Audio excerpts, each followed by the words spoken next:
Shqipëria vijon të përballet me motin e keq, ndërsa rreshtet intensive dhe stuhitë e forta kanë shkaktuar përmbytje në 10 banesa e toka bujqësore, duke e bërë të vështirë qarkullimin në disa zona, sidomos në territorin malor.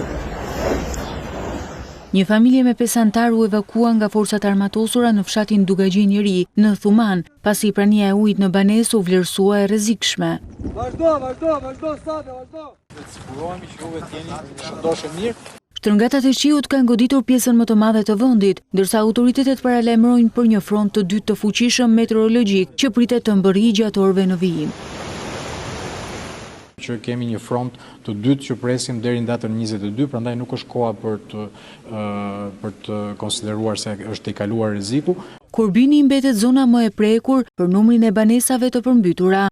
50 banesa të prekura në zonën e Mamurasit dhe afërsisht 40 të tjera në njësinë e Milotit, çka e bën praktikisht dhe zyrtarisht bashkinë e Kurbinit bashkinë më të prekur në rang vendi. Forcat e ushtrisë dhe emergjencave civile qëndrojnë në gatishmëri për evakuime dhe ndërhyrje të menjëhershme.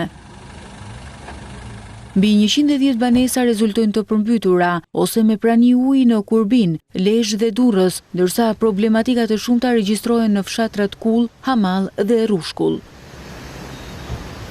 Zëvendës kryeministrja Belinda Balluku ndërkohë monitoroi situatën e krijuar nga rreshjet në hidrocentralin e Komanit.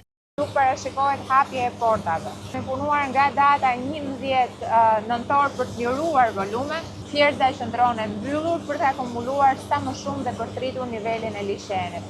Në zonat malore të Shkodrës, Dibrës dhe Kukësit po punohet për rikthimin e energjisë dhe pastrimin e akseve nga inertet. Probleme me furnizimin energjetik raportohet gjithashtu në qarqet Lezhë, Gjirokastër dhe Korçë.